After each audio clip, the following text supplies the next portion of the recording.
मण्डलाकारं व्याप्तं येन चराचरं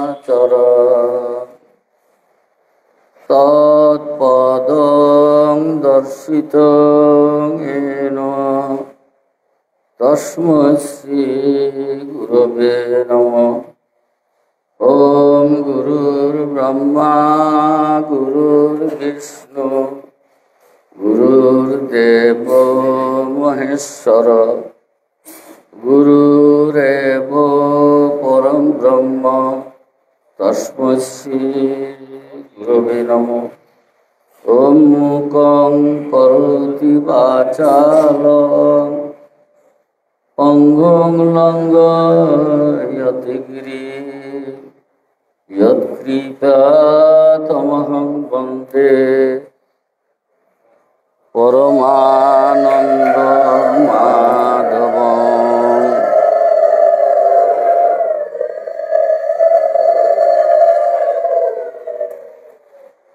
श्रीमद्भगवद्गीता नवम अध्याय राजविद्या राजगुह्य যোগ। এই নবম অধ্যায়ের মধ্যে যেই তত্ত্বটি আছে তা এখানে ওই রাজবিদ্যা আর রাজগুচ্ছ এই দুটো কথার মধ্যে ব্যক্ত করা হয়েছে। বিদ্যা কি সেটা আমাদের জানা দরকার। বিদ শব্দ থেকে বিদ্যা কথাটির উৎপত্তি। বিদ মানে জানা, এটি একটি অর্থ হয়। বিদ্যার আরেকটি অর্থ আছে। বিদ্যা হচ্ছে প্রকৃতির একটি অবস্থা বিশেষ, শুদ্ধ সত্য প্রধানা মায়া বিদ্যা নামে অভিহিত। আর মলিন সত্য প্রধানা মায়া অবিদ্যা নামে অভিহিত। তো এখানে রাজবিদ্যা বলা হয়েছে। বিদ্যার মধ্যে যেটি শ্রেষ্ঠ তুলনা করা হয়েছে।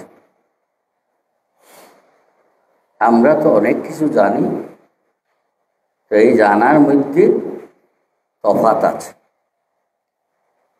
গুহ্য বিদ্যা,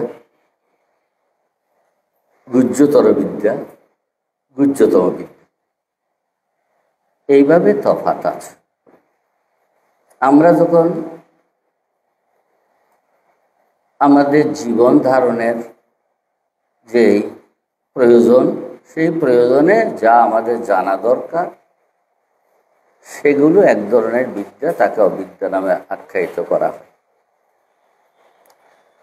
আর এই যে ব্রহ্মশক্তি মায়াকে, বিদ্যাকে জানা, সেটা হচ্ছে গুহ্যতর বিদ্যা। আর এই বিদ্যার অধিষ্ঠাতাকে জানা গুহ্যতম বিদ্যা। সমগ্র প্রকৃতির অধিষ্ঠাতা হচ্ছেন পরমাত্মা, পরব্রহ্ম, ঈশ্বর। তাকে জানায় রাজবিদ্যা। ভগবানজি সেটি এখানে প্রকাশ করছে। রাজগুহ্য একই জিনিস। গুহ্য মানে অপ্রকাশ। গুহ্য শব্দের অর্থ অপ্রকাশ, তা প্রকাশ করা যায় না, গোপন। এখানে ভগবানজি রাজগুহ্য যোগ বলছেন। অপ্রকাশ হলেও তিনি কিছুটা প্রকাশযোগ্য করে আমাদের বোধের ক্ষমতা বাড়ানোর জন্যে তিনি একটু প্রকাশ করেছেন। এই জন্য এটা রাজগুহ্য। শ্রী ভগবান বললেন, ইদং তুতে গুহ্যতম প্রবক্ষ্যামি অনসূয়বে জ্ঞানম বিজ্ঞান সহিত যজ্ঞাত্বা মোক্ষসে অশুভাৎ। তো তিনি বললেন, ভগবান কাকে বললেন? অর্জুনকে উপলক্ষ করে বিশ্বের সেই মানবগণকে বলছেন, সকল মানবকে বলছেন না তিনি। এখানে একটু ভেদ রেখেছেন, অনসূয়বে। দোষদৃষ্টিহীন যে হয়নি তাকে বিদ্যা বলা যায় না।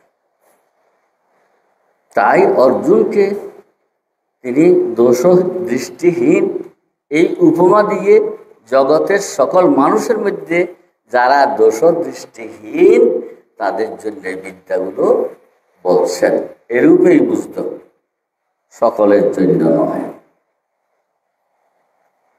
তো আমরা তো বলতে গেলে আমরা তো সবাই দোষ দৃষ্টিতে পরিপূর্ণ, সবাই দোষ দেখি, নিজের দোষ তো দেখি না, অন্যের দোষ দেখতে আমরা খুব চতুর। ঋষি বশিষ্ঠের শতপুত্রকে বিশ্বামিত্র রাক্ষস লাগিয়ে দিয়ে হত্যা করিয়েছে। তো এতে বিশ্বামিত্র আর বশিষ্ঠ বিশ্বামিত্রের উপর একটু ক্ষোভ করলেন।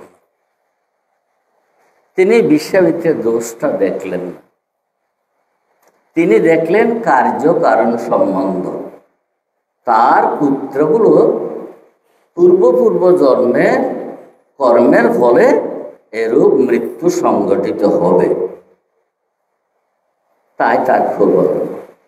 আমাদের যখন কেউ বকা দেয়, গালি দেয়, আমরা চটে যাই না, মনে করি না যে এটা আমার প্রারব্ধ,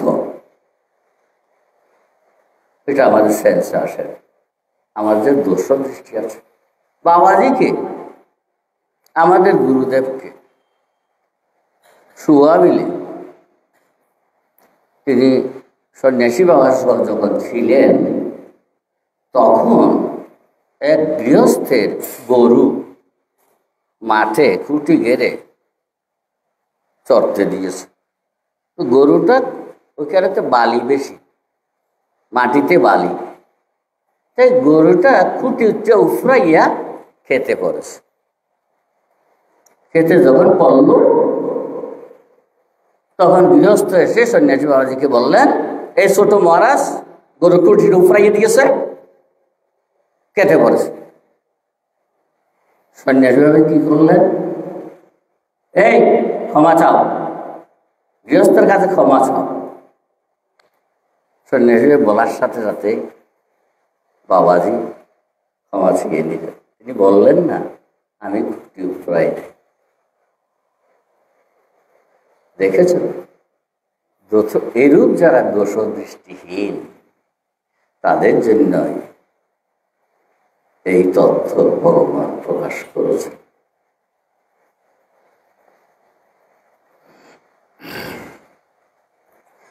কিভাবে বলছেন? আমি তোমাকে বলবো জ্ঞান এবং বিজ্ঞান, জ্ঞানের সহিত বিজ্ঞানটা বল। জ্ঞান কাকে বলে, বিজ্ঞান কাকে বলে, এই দুটো জিনিস আমাদের জানা দরকার। আমরা যে জ্ঞানগুলো জানি, আমাদের জ্ঞানের মধ্যে কি আছে? আমরা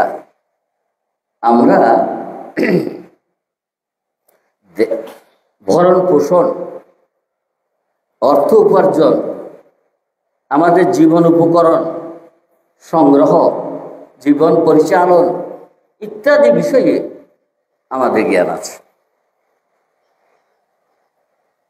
আবার বৈজ্ঞানিক যারা আছেন, তারা বস্তুর সংযোগ বিয়োগ, বিযোজন সংযোজন এই করে পদার্থের সৃষ্টি করছেন, আবার পদার্থকে ভেঙে পদার্থের মূল উপাদান বের করে নিচ্ছেন।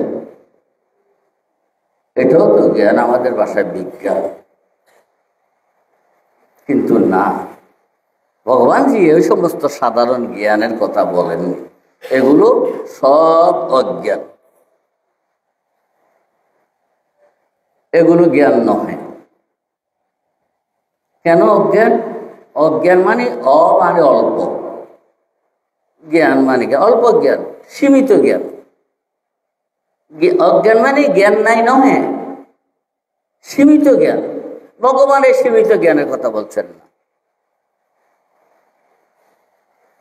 তিনি বলছেন যে জ্ঞান কি? আমি তোমাদের কাছে জ্ঞেয় হয়েছি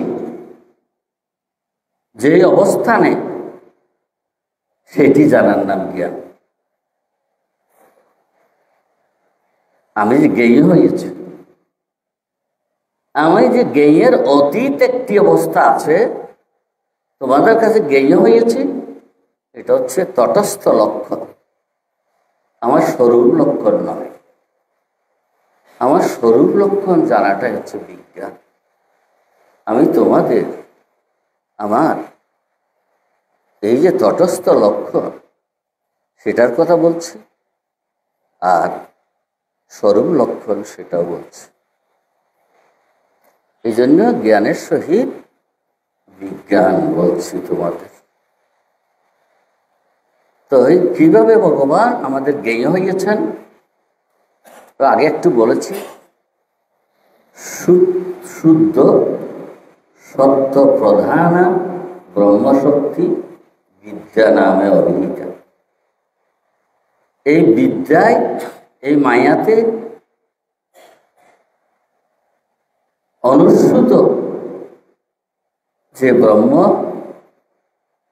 পরমাত্মা, সেটা ঈশ্বর নামে আখ্যায়িত, সেটি পরমাত্মার নামে আখ্যায়িত। এটি হচ্ছে জ্ঞেয় ব্রহ্ম। যিনি ঈশ্বর হয়েছেন তাকে জানা যায়। কেন জানা যায়? কারণ তিনি বিদ্যার মধ্যে অবস্থান করছেন, প্রকৃতির মধ্যে অবস্থান করছেন। ভগবান যখন, পরমাত্মা যখন, ব্রহ্ম যখন প্রকৃতির মধ্যে অবস্থান করেন, তখন তাকে জানা যায়। আর তিনি যখন প্রকৃতির অতীত হয়ে যান, তাকে জানার আর কোনো সম্ভাবনা নেই। তিনি অজ্ঞেয়, নিত্য, শাশ্বত, অপ্রমেয়, তাকে জানার সম্ভাবনা নেই। তাহলে জ্ঞেয় ব্রহ্মকে জানা, আর এই যে তিনি অজ্ঞেয়, সেই বোধটিও থাকা, একটি জ্ঞান, ওই বোধটিও বিজ্ঞান। সেই বোধে কি হয়? সেই জ্ঞানাতীত, সূক্ষ্মাতীত, প্রকৃতির অতীত সেই সত্তাকে জানার জন্য জীব, সাধক, মহাত্মা নিজের সমস্ত কিছু তার মধ্যে বিলীন করে দেন। সাধক মহাত্মা তিনি তার মন মানসে, তার সম্বিত চৈতন্যে তিনি আমি কিছু নয়, সব কিছুই তুমি, এইভাবে তিনি ভাবান্বিত হয়ে যখন তার সমস্ত দেহের সত্তা, সক্রিয়তা স্তব্ধ হয়ে যায়, তখন তিনি সেই মহাসাগরে ডুব দেন। তাকে বলা হয় নির্বিকল্প সমাধি, যোগের ভাষায় অসম্প্রজ্ঞাত সমাধি। সেই সমাধিতে গেলে বিজ্ঞান লাভ করা যায়, এর আগে নয়। এই তত্ত্বটি কাজে জ্ঞান এবং বিজ্ঞান এই দুটি কথা বললেন। তিনি তাকে কিভাবে জানা যায়, তো আমরা কি করব দেখুন। দ্বিতীয় অধ্যায়ের 61 নম্বর মন্ত্রে তিনি ভক্তির বীজ বপন করেছেন। ষষ্ঠ অধ্যায়ের শেষ শ্লোকেও ভক্তির কিছুটা সম্প্রসারণ করেছে। সপ্তম অধ্যায় থেকে ভক্তির আলোচনা ভগবান শুরু করেছে। এখন নবম অধ্যায়, তৃতীয় স্তর, সপ্তম, অষ্টম, নবম, এই তৃতীয় স্তরে তিনি এসেছেন। সেখানে এসে কি বললেন? এই যে রাজবিদ্যা, এই যে রাজগুহ্য বিদ্যা, এই বিদ্যা পবিত্র, উত্তম বিদ্যা। পবিত্র মানে কি? পবিত্রতা কাকে বলে? মল না থাকলে পবিত্র হয়। যদি মল থাকে তাহলে পবিত্র হতে পারে না। বাহ্য শরীরের মধ্যে যদি মল থাকে, আমরা স্নান করে জল দিয়ে সে মল দূরীভূত করি, এটা বাইরের শরীর। তারপর অন্তর একটা শরীর আছে না, অন্তঃকরণ আছে না, মন বুদ্ধি চিত্ত আছে না,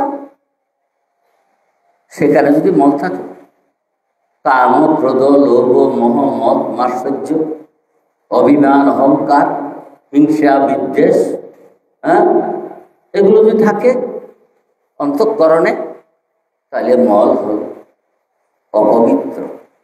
আমরা সকল সময় অপবিত্র থাকি।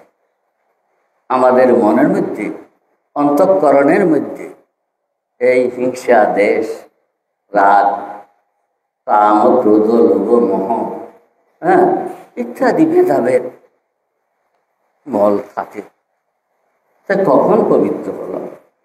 কিন্তু এই ধর্ম, যিনি এই ধর্মে পৌঁছেছেন, বলছিলাম দোষদৃষ্টিহীন যিনি হয়েছেন, তিনি পবিত্র হন, তিনি এই ধর্ম লাভ করেন। বললেন প্রত্যক্ষ, এই ধর্ম প্রত্যক্ষ। প্রত্যক্ষ ধর্ম, পরোক্ষ আছে। প্রত্যক্ষ, পরোক্ষ। অন্য বললে সেটা পরোক্ষ হয়, আর প্রত্যক্ষ কারো বলে এই ধর্ম বোঝানো যায় না। কেউ বলে এই ধর্ম দিতে পারবে না, এই ধর্ম নিজেকেই লাভ করতে হয়। ধর্ম সম্পূর্ণরূপে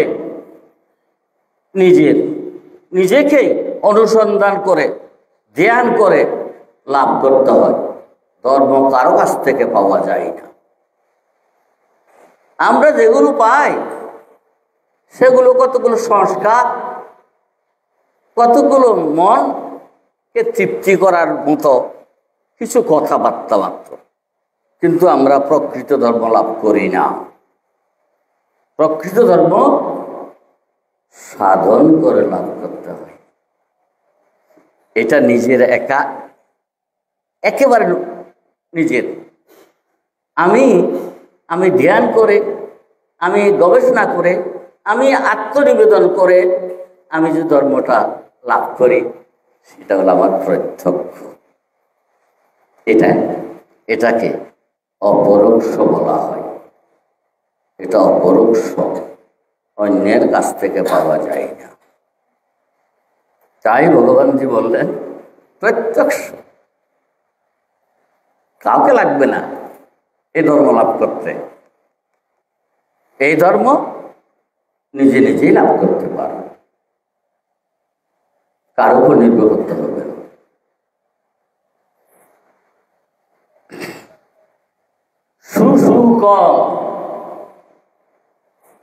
সুসুক, যেমনটা আমরা সুখ না, সেখানে আবার সু লাগিয়ে দিয়েছে। সুসুক, সুসুক কি বুঝতে হলে সুশব্দের অর্থ ব্রহ্ম, সুশব্দের অর্থ শিব, সুশুদ্ধের অর্থ পরমাত্মা, সুশুদ্ধের অর্থ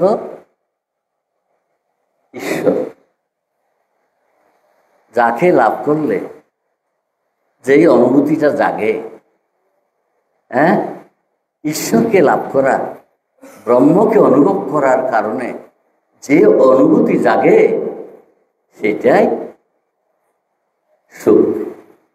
কি সুখ?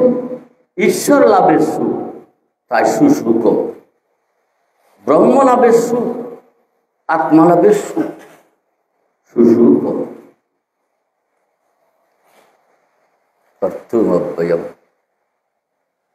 এটা আবার এটি শাশ্বত। এই যে ভগবানজি বললেন যে রাজগুহ্য,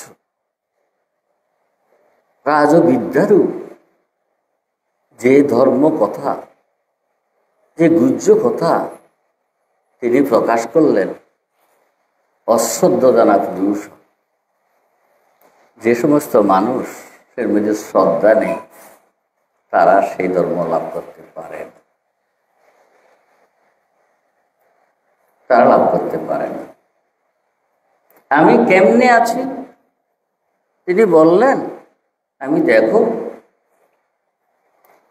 এই সৃষ্টির মধ্যে বুধ সহ সমস্ত বুধ, বুধ মানে আমরা দুইটা অর্থ বুঝবো বুধটাকে।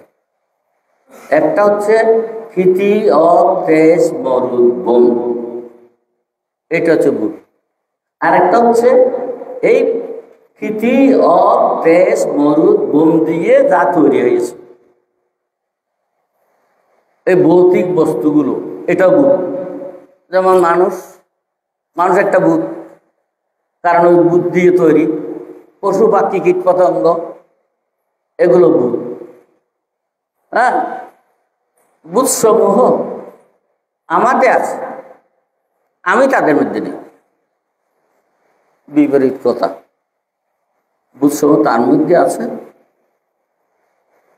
আমি তাদের মধ্যে নেই। আবার পঞ্চম মন্ত্রে গিয়ে তিনি বলছেন, দেখো আমি বুধ সমূহের মধ্যে নেই।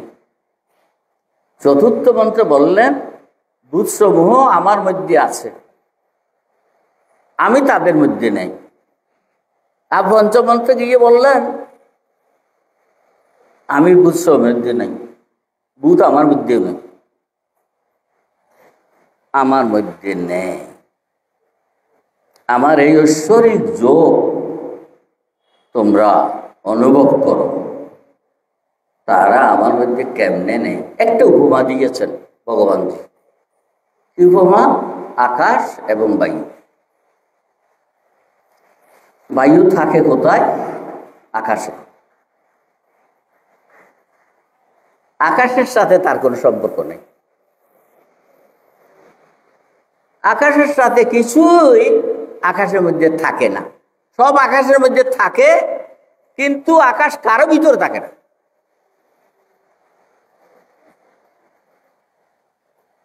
এই পিলারটা, এই পিলারের ভিতরে আকাশ আছে কিনা? লোকে বলবে না নেই, এটা পিলার, কিন্তু এটার ভিতরে আকাশ আছে। আকাশকে কিছুই, কোনো বস্তুই বাধা দিতে পারে না। এটা বাংলা, আবার আকাশটা আকাশ থেকে যায়। সব বস্তু আকাশের মধ্যে উৎপন্ন হয়, আকাশের মধ্যে থাকে, ওখানেই বিলীন হয়ে যায়। অথচ আকাশের সাথে তার কোনো সম্পর্ক নেই। তেমনি ভগবান পরমাত্মা, কিছুক্ষণ আগে বলেছিলাম তিনি প্রকৃতিস্থ হলে তিনি জ্ঞেয় হন। প্রকৃতিস্থ হইয়াছেন, প্রকৃতির মধ্যে তিনি নেই,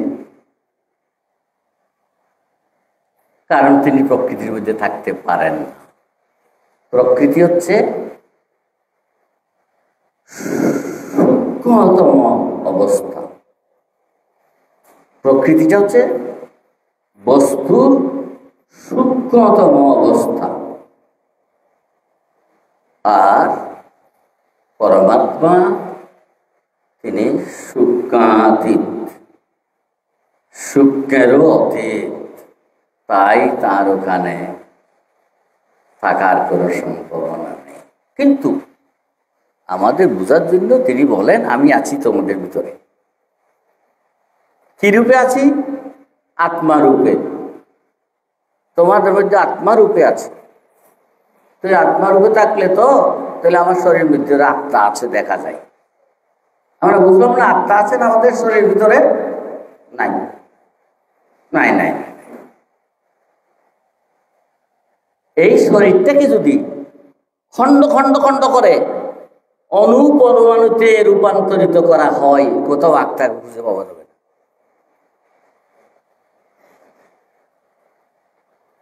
পরমাণুতে পরিণত করা গেলেও আত্মাকে খুঁজে পাওয়া যাবে না। এগুলো পাওয়া যাবে, বস্তুগুলো পাওয়া যাবে। আর আত্মা কোথায়? হ্যাঁ, ভগবান বলছে আমি তোমার দেহের মধ্যে নাই। এই বললেন তো, আমি বুধসমের মধ্যে নেই। তো কেমনে আছেন তিনি? ওই আকাশে সূর্য উপমা একটা নিচ্ছি আমরা। সূর্য তো একটা খণ্ডিত বস্তু। আমরা বলছি অখণ্ড অপ্রমেয় বস্তুর কথা বলছি, ব্রহ্মের কথা বলছি। তিনি তো এই খণ্ডিত কোনো বস্তু নয়, তার তো আয়তন নেই, তিনি তো অবয়ব নহেন, তার তুলনা হয় না। তথাপি বোঝার সুবিধার জন্য সূর্যকে নিয়েছি। সূর্য আকাশের মধ্যে আছে, তার কিরণটা এখানে এসেছে। হ্যাঁ, তো কিরণটা কি সূর্য? হ্যাঁ, কিরণ তো সূর্য নয়, স্বরূপ তো সূর্য, সূর্যই আছে। আর যে কিরণটা এসেছে এটা তার আভাস। ঠিক আমাদের দেহের মধ্যে আত্মার চিতের আভাস আছে, চিদ আভাস, যা নিয়ে আমরা বিচরণ করছি। এই জন্য ভগবানজি বলছেন আমি তোমাদের মধ্যে নেই। এইটি আমাদের ধ্যান গবেষণা করে জানতে হবে। ভগবানজি জানাচ্ছেন এভাবে, ধ্যানের দ্বারা জানতে হবে এগুলো। ভগবান বললেন আমি সবকিছু সৃষ্টি করি। কিভাবে? প্রকৃতিকে বশ করে।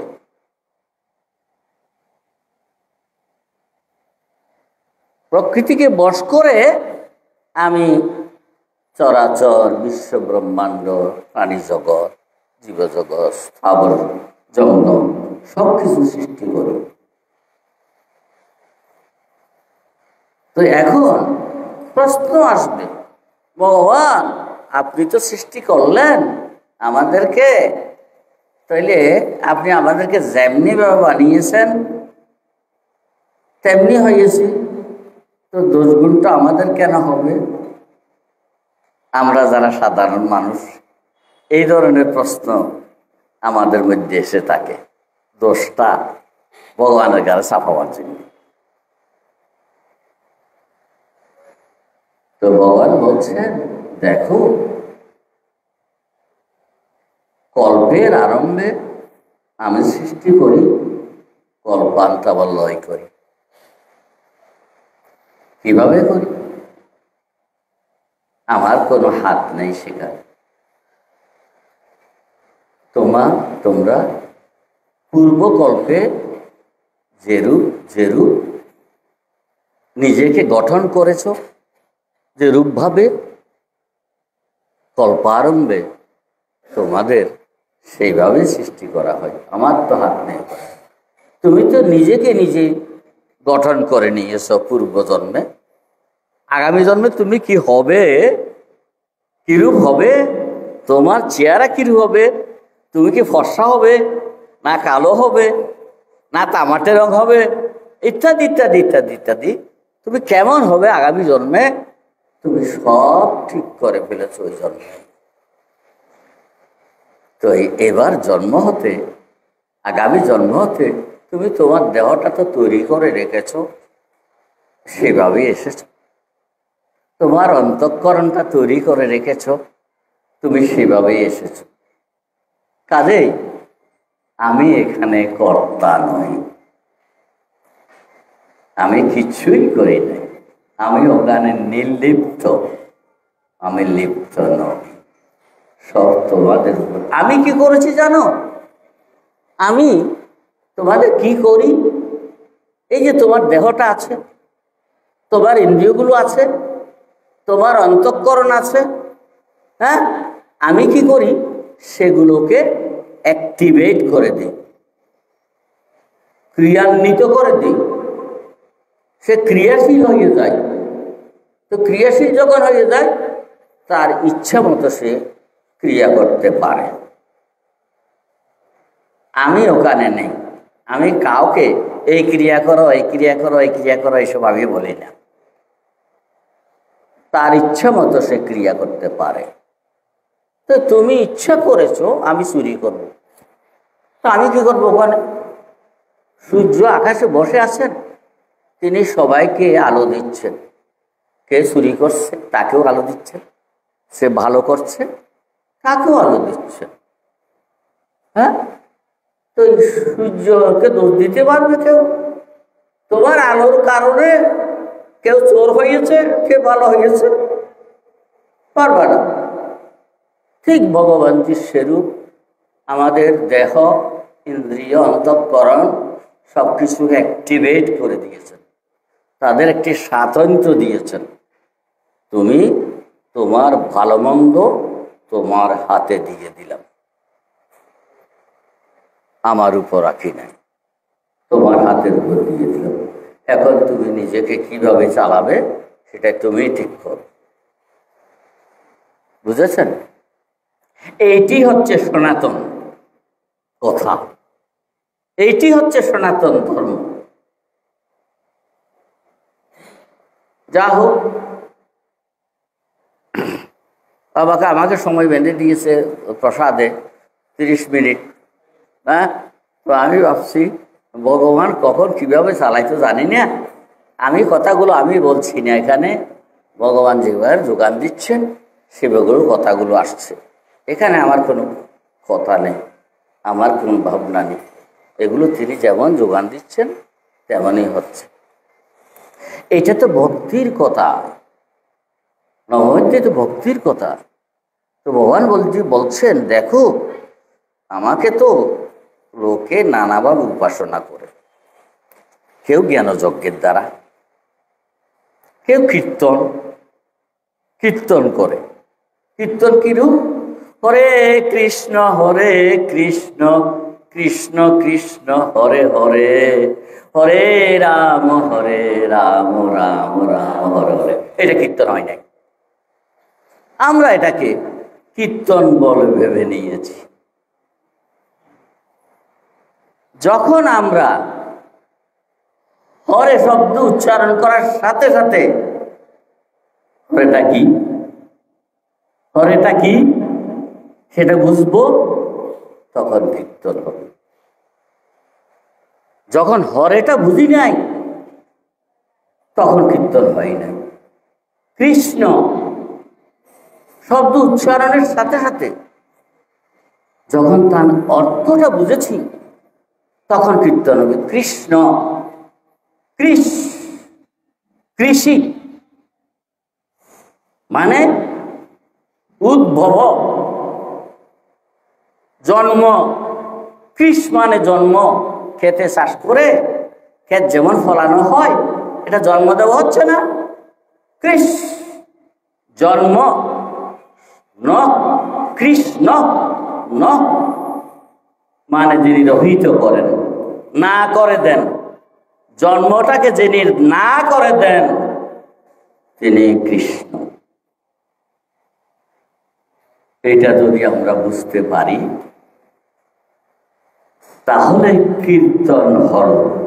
আমরা যা করি এগুলো কীর্তন হই না।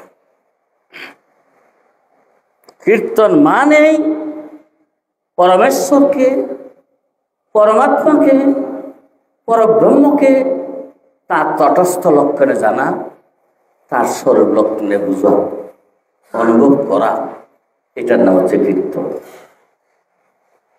তো ভগবান বলছেন আমার কীর্তন করে। কে করে? মহাত্মারা, সাধারণ মানুষ নয়। সাধারণ মানুষ ভগবানের কীর্তন করতে পারে না, মহাত্মারাই পারেন। এই কথাগুলো কেন বলা হচ্ছে, ভগবান কেন যোগান দিচ্ছেন, আমাদের এই যারা উপস্থিত যারা আছেন তারা যেন ভগবানের যথার্থ কীর্তন করেন। ওইগুলো নয়, গাথাগুলো নয়, গাথার মর্মার্থটা যেন হৃদয়ে গেঁথে রাখেন, সেটাই কীর্তন। ভগবানকে বুঝো, ভগবানকে জানা, ভগবানের সাথে আমার সম্পর্কটা বুঝা, আমার কি সম্পর্ক ভগবানের সাথে সেটা জানাই হচ্ছে কীর্তন। কেউ কীর্তন করে আমাকে ডাকে, হ্যাঁ আচ্ছা আর বেশি তো যাবো না, আরেকটা মন্ত্র বলবো। বলতে গেলে তো অনেক সময় লাগে, তাই ভগবান এই নবমধ্যায়ের শেষ মন্ত্রে ভক্তির একটি চরম এবং পরম কথা বলেছেন। সেই কথাটি হল মনমনা ভব মদ্ভক্ত মজ্জাজি মান নমস্কার। এই কটা কথা বললেন, মনমনা মদ্ভক্ত মজ্জাজি মান নমস্কার, চারটি কথা বলেছে। মনমনা মনমনা কিরূপ হওয়া, মনমনা কেমনে হওয়া যায়? আমাদের মনের মধ্যে শুধু ভগবানকে বসিয়ে রাখা, গুরুকে বসিয়ে রাখা। আমাদের লোগোতে আছে মাম একং শরণং ব্রজ। গুরুজি বলছেন মাম একং শরণং ব্রজ। গুরুজি বলছেন হে শিষ্য, তুমি কি করবে? মাম একং শরণং ব্রজ মানে তোমার মধ্যে আমি বিরাজমান আছি আত্মা রূপে। মাম একং শরণং ব্রজ, আমার আত্মার, তোমার মধ্যে আত্মা রূপে যাচ্ছি, তার শরণ নাও, শরণং ব্রজ, তার আশ্রয় নাও। হ্যাঁ, আমার মধ্যে তিনি বিরাজমান, সেদিকে খেয়াল নেই। তাই মন মনা, আমাকে তোমার মনের মধ্যে বসিয়ে রাখো। একটা অর্থ হবে, পরমার্থ হচ্ছে মন মনা, তোমার মনটা আমাকে দিয়ে দাও। তোমার যেন কোনো মন না থাকে, তোমার যেন কোনো মন না থাকে, তোমার মনের যেন মৃত্যু হয়, শুধু আমার মনটি থাকবে তোমার মধ্যে। এটি হচ্ছে মনমনা, যথার্থ মনমনা। দেখুন আমাদের যোগশাস্ত্রে ষষ্ঠটি হল ষষ্ঠ চক্র, আজ্ঞা চক্র। আজ্ঞা চক্র নাম দিয়েছে আজ্ঞা চক্র। এই চক্র যদি ভেদ করা যায়, এই চক্রে যদি স্থিত হওয়া যায়, তাহলে কি হয়? আজ্ঞা পাওয়া যায়। নিজেকে আমি কি করব আমার ভাবতে হবে না, এসে যাচ্ছে নির্দেশ, জীবন বিধান এসে যাচ্ছে, আমার জীবন কিভাবে চলবে, এটার নাম আজ্ঞা চক্র। আজ্ঞা চক্রে যেতে পারলেই মনমনা হওয়া যায়। মনমনা মদ ভক্ত, আমার বলিতে আমার মাঝে যেন পাই না কিছু খুঁজিয়া। এটা যার হয়েছে সেই মদভক্ত হয়েছে, যে নিজের মধ্যে নিজের বলতে কিছু খুঁজে পাই না, সবকিছু ভগবানের, সবকিছু পরমাত্মা, সবকিছু ঈশ্বরের, এই জ্ঞানটি হয়, সে ভক্ত হয়েছে, আত্মনিবেদন হয়েছে। মজ্জাজি আমার যজন করো। ভক্তি যোগে যজনটা ইম্পর্টেন্ট। যজন মানে তাকে, যজন শব্দের অর্থ তাকে পূজা করা। তাকে কি কি পূজা করবে? তাকে